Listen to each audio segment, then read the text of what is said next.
All right, guys, following on the heels of what's been playing out down here in Virginia with their massive snowstorm that stranded a whole bunch of people on the highway, kind of unprepared for being there overnight in winter conditions and all that stuff. We're finally getting here to film a video that's been on our minds for a while, related to kind of emergency preparedness, and having a pack full of tools in your vehicle or kind of with you. Some people might call it a bug out bag. Some people might call it a get home bag, 72-hour bag. Call it whatever you want. Concept's the same, right? Having a collection of items with you to deal with an emergency for an extended period of time. So we kind of think of it in terms of a get home bag, right? That's kind of how mine is set up anyway. The idea that you're going to take a backpack with you and just kind of go stomp off into the woods and survive on your own for weeks on end. It's a fantasy for most of us. Under what conditions would you be doing that? You know, what are you leaving behind? Do you actually have the skill to survive? You know, can you actually carry enough food and water and clothing and medical supplies to take care of yourself for that extended period of time? And under what conditions did you think that was a good idea, right? Are you the only one doing it, or are you competing for resources with thousands of other people in this scenario that you've kind of played out in your head? So don't really consider that too real world. However, what is very real world is being stranded somewhere, having your vehicle break down, you know, rioting that prevents access across roadways, bridges that wash out, you know, catastrophic accidents, loss of cell service, all things that are a little bit more real world and maybe a little more prudent to prepare for and easy to prepare for. So with that in mind, want to show you guys kind of some of what some of us keep here in our vehicles, for handling those situations. So not everything is brought in. There's a lot of stuff that doesn't need to be shown. You know, jumper cables, basic first aid kit, trauma kit, you know, an extra warm pair of gloves, you know, a couple of flashlights. Those things are just pretty rudimentary. Those things are still in the vehicle. But some of the things that I wanted to showcase. A simple thing, you know, getting a flat tire on the side of the road, a tire plug kit. If you know how to use it, honestly, can fix a lot of your problems. That in combination with a small compressor. These things are getting cheaper and smaller and easy to use. If your vehicle has power, you can plug these things right into a power socket. Refill a tire that lost air pressure and kind of be on your way instead of be, you know, stuck waiting hours for a tow truck or somebody to come by and give you a lift. I had an incident earlier this year personally where that happened to me. Basically, those rubber bungee straps that people use in their pickup trucks that have those S-hooks on the end of them. One of those broke on somebody apparently, and so half of that strap with the S-hook was in the middle of the road, and that S-hook was perfectly positioned to go through one of my tires. So that pretty much stopped me right there. You know, heard the strap flapping around in the wheel well, pulled over, was losing tire pressure, and that was something that a plug took care of. So plug, a little bit of air pressure, and I'm back up in business and able to drive home instead of disabled on the side of the road, God knows how far away from home. In that same vein, you know, with vehicles, you know, dead batteries, wintertime, hey, people start to figure out that their batteries have lost a little bit of juice. They make these small, relatively inexpensive, lightweight battery banks that will not only jumpstart a vehicle, but are also emergency sources of power to recharge USB devices. So with one device, I can recharge a cell phone.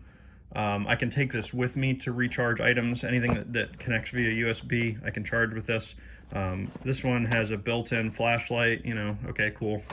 But basically, you know, I've got the ability to jumpstart a vehicle without needing that second vehicle around. So if you're hunting, you know, you're pulled off somewhere secluded, people aren't driving by that can offer you a boost. Take care of it. You can take care of it yourself with one of those things. Road flares, you know, basic common sense. Have them. Signaling, you know, starting a fire. Those are awesome. So those are kind of the vehicle specific things in a nutshell. You know, there's another bag I keep that just has some cordage, some tie down straps, and then a couple basic tools. You know, a set of vice grips and a Leatherman. So if something's loose or whatever, like, hey, it's better than nothing. You know, I'm not going to fix an engine with a Leatherman, but if there's a bolt or something that I can snug down or whatever, those things have come in handy. Usually on the range, but small and easy to prepare with. So I'm gonna jump into the bags now. So the reason that we're doing this video kind of the way it is, seasonally, it's a good idea, pretty much mandatory, to adjust what you're carrying in these bags based upon the conditions that you're going to be facing. So everybody's needs are different. If you work 3 blocks from your house, you know, a Snickers bar will get you home.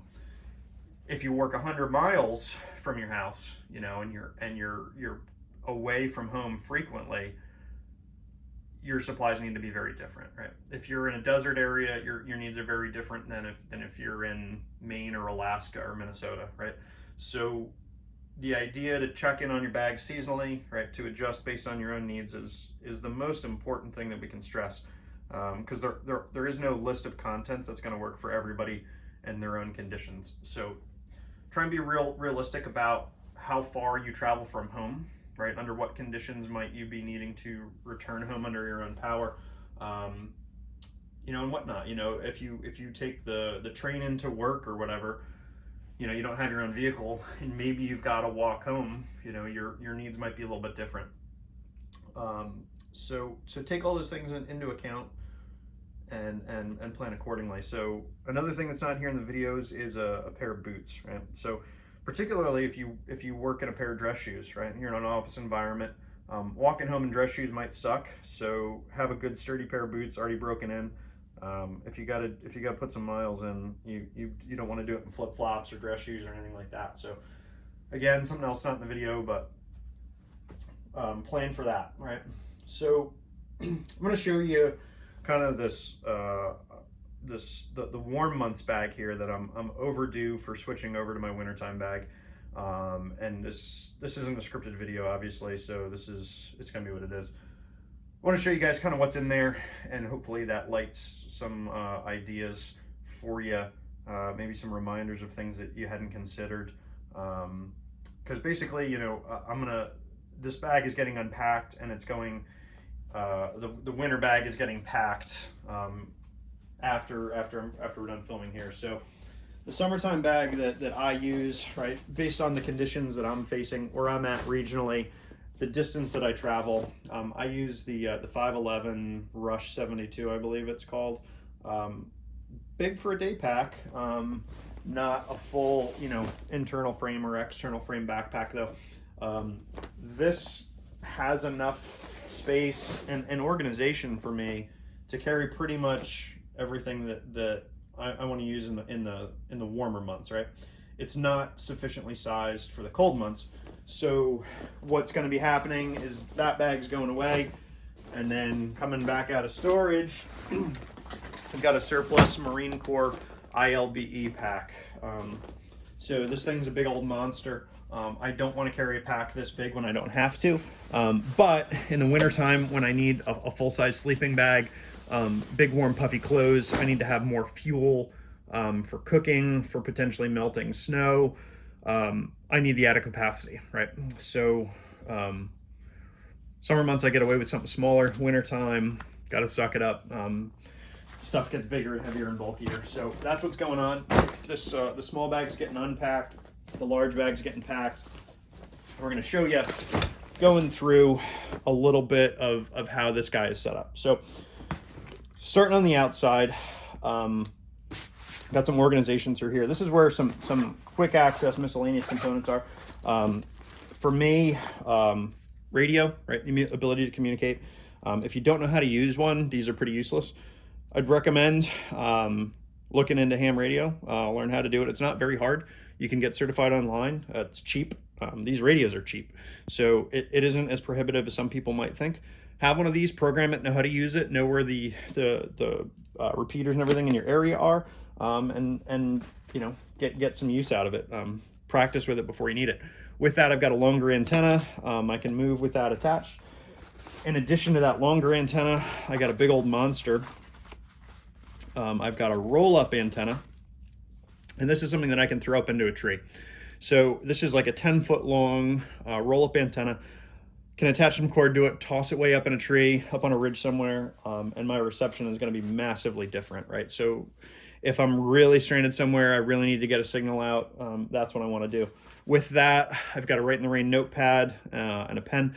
I've got some frequencies and everything written down on here. I can also take notes if I'm corresponding with people. If I see things in my travels I want to record, I need to, you know, write a note down. If I'm helping somebody's injured and I've got to stay with that person, I can write down their vitals, critical information on that, pass it to somebody else to help with an evacuation effort. So that's here in this little organizer. Another thing, I've got a 55-gallon drum liner. These things are awesome. One of these I can line a pack with. I can use as basically like a 3/4 length sleeping bag. If it's really rainy out, I'll tuck everything inside of that. I can use this to gather materials with, cut it in half, use it for some kind of a shelter if I really need to. I'd prefer not to, but I've got that option. So that just sits in here. I've got a long-handled titanium spoon. So this is one of the things I recommend splurging on. Long-handled, so I can reach into the bottom of a bag of those kind of add water and eat meals, those dehydrated backpacker meals. Just it's lightweight, it's compact. It's one of the fancy backpacker things that's in here, but it's a very purposeful tool. I got another bottle of water in here. It's hard to carry too much water. Inside of here, this is kind of the cooking and eating kit. So there's an emergency little stove. It's a Nesbitt stove. There's fuel tabs in here, so I can light those guys on fire. That's my primary cooking fuel source. You can also make a little twiggy fire on top of this and just use it as a fire stand. Matches, lighters, all kinds of stuff like that. I've got a little bit of wire in here that I can use to suspend things over top of a flame. And that's pretty much it that's in here. Pair of gloves, and then a compass, right? If you don't know how to use it, it's useless, so learn how to use it first. Behind that, I've got a set of rain pants. These are just surplus Army Gore-Tex thrown over top pants. Your rain gear you want quickly accessible when you're getting wet. You don't want to be digging through and exposing all of the things in your pack that need to stay dry. So having stuff that's quick and easy to grab. Make sure you're structuring the access to these items. The stuff that you need quick needs to be quickly available. Behind that, this is a poncho. So poncho, super multi-purpose. If I'm setting up a shelter and I'm wearing a legitimate rain jacket, I can toss this over my pack to keep my pack dry while I'm building an overhead shelter. I can use it for a ground tarp underneath of a larger tarp overhead. I can use it for an overhead improvised shelter if I want to. It's a little small for me to want to do that with, but if I want to move light and fast, I've got it. And then it's your base, very breathable rain jacket. I can toss this over the back of my pack a little bit, over top of myself, get a lot of airflow up underneath of it. So poncho's super multi-purpose. Buy whatever color manufacturer you guys want. That's the one I've got. In here we've got a fixed blade knife. This is my quick, easy get to it. Just camp chore tasks, and then some cordage and stuff like that. Setting up tarp lines. There's too many uses for cordage. Getting into, I'll just do the sides of the pack. So sides of the pack are really for water bottles. Something I want to show you guys. So this is something that I'm a big fan on. This is a canteen cup cook set. So canteen water bottle full of water is in there. Not completely full. I want to leave some air gap in there. So wintertime, this can freeze and not crack the outer layer of the water bottle. With that, I've got a folding saw. Can use that for processing wood for fires, clearing stuff out of the way if I'm trying to set up a little campsite, making stakes, trimming them to length to drive in to support guy lines for a tarp, all that stuff. Super lightweight, a lot lighter weight than an axe or something like that. So all year round, I keep that in. Canteen cup cook set. Basically, this has a little stove. The stove goes in the bottom. The canteen cup goes on top, and then I can boil water in this with a little twiggy fire underneath of it. I can eat out of this, and I've got a lid elsewhere in the pack for this, but basically this one item, it gives me a whole lot of utility without a whole lot of weight, a whole lot of cost, or a whole lot of size. So something that I recommend, particularly from an emergency perspective, that just offers me a ton of utility.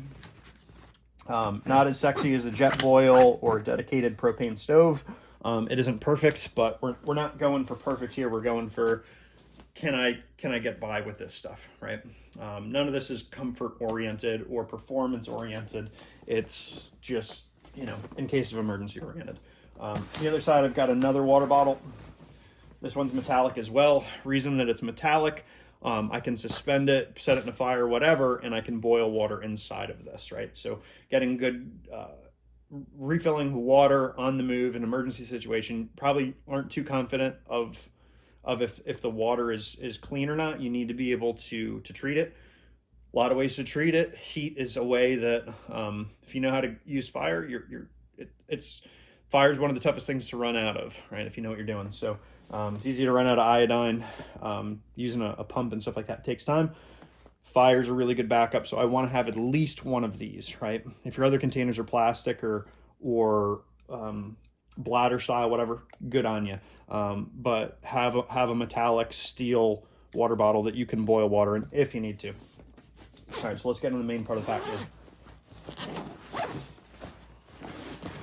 So there's a lot in here. This is a little organizer. Inside of here, we've got some matches, some more cordage, some toilet paper. This is a little mini emergency kit. I think I've got some lock picks, signaling mirror in here, some cordage, fire starters. Really basic compass, but it's better than nothing. An emergency saw. Some signaling tape, some Solus tape is back here. Magnifying glass. Those things are both back here. A little stuck to each other, but hey, whatever. I said before, signaling mirror, an emergency LED light, fire striking rod, all that stuff. Super compact, super useful. That goes in the pack. Rubber hose. If I need to steal somebody's gasoline, I'm doing it. If that's just to start a fire or if it's to refill my truck or whatever it is, bad enough situation, I'm taking your gas. You can also use this to get access to water. If it's in a really tight area, you can't just scoop it out or do whatever you need to do to use this as a siphon to get access. It's great. Super exotic uses, hey, tourniquet and some improvised, backcountry shit, cool. Whatever, it's here. Again, cheap, lightweight, multi-purpose. It's kind of a theme. So that's all in its own little organizer. This here is the Snug Pack Jungle Pack, or Jungle Blanket, I should say. This is basically a Whoopee on steroids. It's a DWR, durable, water-resistant, treated poncho liner, basically. This is a synthetic blanket. Very, very warm for its size. And again, this is the summer bag, right? This is the inside, the outside that has the treating on it. Warmer than a poncho liner, a little bit thicker than a poncho liner. Packs down about as small. For the money, these are really tough to beat. They're cool just around the house and stuff like that too. But in the warmer months, I can get by with this. I might not like it, but I can get by. In the winter months, I can use this inside of a sleeping bag to add warmth to it. So if you've got a 40-degree bag and you throw this in underneath above your body, maybe you've just turned that into a 20-degree bag. Everybody sleeps a little bit differently, but these are great. Flannel shirt, extra warm layer. Change of pants, some tactical cargo style pants. Same thing with a shirt, long sleeve. I've got a belt. Just depends, you know, I don't know what I'm going to be wearing when I need this. So a secondary belt, you know, throw it out if you don't need it when you start carrying it, but have it in there. That's my recommendation. A couple pairs of wool socks. Again, I don't know what I'm going to be wearing, if I'm wearing dress socks or flip-flops when I need this stuff. This is a short sleeve. Yeah, short sleeve, just synthetic t-shirt. You know, if I'm wearing cotton and I can get out of the cotton, I want to do it. Change of underwear, a couple few meals. Again, I'm not trying to eat like a king while I'm out, but having a little something to keep me going will help for going. And like I was saying before, with that long-handled spoon, I can hold this, get to the bottom of the bag. These are basically add boiling water, wait a couple minutes and eat type things. That spoon works with it, so it gives me speed, convenience. I'm probably not going to be in a good mood if I end up coming down to this, so I want to make it as simple for myself as possible. Down here we've got a pretty cool tarp. This is from Bushcraft USA. This is a super lightweight, just a coyote brown, sil nylon, waterproof tarp that I have already anchored some guy lines and everything in most of the corners. So this is ready to go. I've got my I've got some lightweight, I think these are titanium tent stakes that are in here. I've got cordage attached to these as well. This is my overhead cover. I want to say it's like an 8x10 or an 8x12 size. I want to be able to cover myself plus my bag, and even in a driving rain where it's coming in a little bit from the side, I don't want to get wet. So for some folks, this is redundant and overkill to the poncho. For me, for its size, it's worth it. Again, your own distances, your own needs, you do you. That's something that I'll continue to do. Redundant with that as well. One of these, call them like a utility blanket. This is a smaller heat reflective blanket. So one side is bright orange and you can signal it with it. The other side is the reflective silver. Helps keep you warm. I can use it, you know, a lot of examples here, but basically wintertime I can have reflective side up to help kind of radiate my body heat up to me. Summertime I have it down, wrap myself up in it, you know, signal with the orange or the reflective side. But as a way to help stay warm, you know, if that jungle blanket isn't cutting it, I can burrito myself up with this as an outer layer. Now I've got some waterproofing going on with whatever my overhead shelter situation is. But these just, they're not that heavy. They're not that expensive. In my opinion, it's worth carrying both. Like I said, your own needs are going to dictate a little bit of what you want to do or not. Fleece hat, polypropylene gloves. These are super thin. I don't need to take these off to do fine motor tasks. So striking a light or building a fire, handling a metal Leatherman, you know, if it's 10 degrees outside, I don't want to be touching metal any more than I have to. These are a hell of a lot better than nothing. Like I said, I've got a warmer set in the truck as well, but I can wear those inside of a warmer set.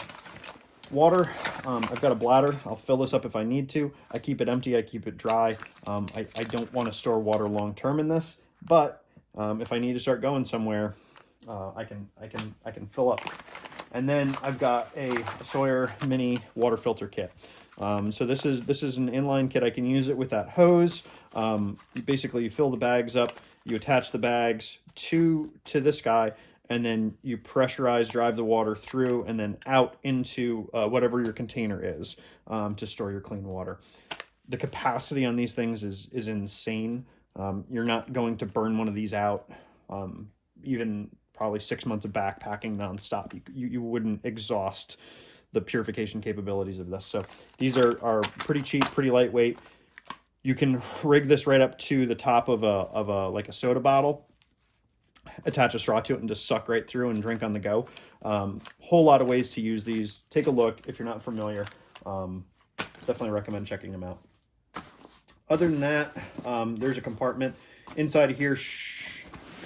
Inside of here should be my headlamp. It is not. I just had to swap the batteries out on that recently, so that's going to get refilled. It's going to go back in. Spare batteries, another thing that's going to go in here. Wintertime, like I said, I'm putting in a legitimate sleeping bag now. This jungle blanket doesn't cut it for me in the winter months, so that's getting added. Some extra warm layers are getting added, you know, sweater, winter jacket, fleece pants. Those kind of things are going to go in there. Some added food, added calories.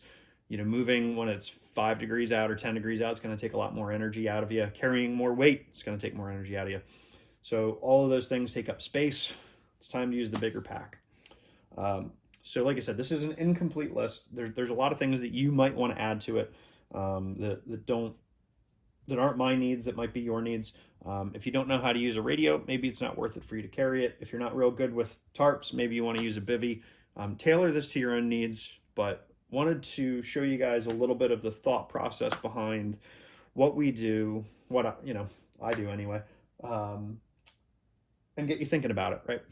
All of this stuff fit in a backpack that is a reasonable size. I keep it in the bed of the truck. If I need it, it's there. I've reached for a number of things out of this kit a number of times. And so that was part of the motivation. Go in here, restock some of those things. The water, God knows, how often you're going to need water. There's another situation I had with my truck this year where the water pump basically failed and it started leaking all the coolant out of the truck. So I had enough water in the different areas of the pack and in the truck to be able to refill that truck enough that I could travel safely to a mechanic, right? I didn't have to wait for a tow truck on the side of the road on a cold day where I couldn't have turned the engine on to keep warm, right? Without the coolant, could have damaged the truck. So extra water, extra things, right? Med kits. Like I said, not everything is shown here, but hopefully it gets you thinking about it, and maybe it helps motivate you to do something yourself. We did have a kit that was kind of like the bare bones starter of this on the website. Maybe we'll bring it back or breathe some new life into it. But even if we don't, wanted to kind of go over that just for you guys, for audience. If you're like-minded like us and you believe in being a capable citizen, right? Being able to take care of yourself, being self-sufficient, being able to handle foreseeable events, right? That's something that we're big on. So hopefully you guys appreciate it. I'm sorry it's long-winded. Like I said, it's not scripted. It's not perfect. There's things that should have been in here that weren't, like this headlamp, but here's the real world, right? So take a look at what you got, take a look at how you can make it better, and keep at it, guys. That's all I got. Thanks.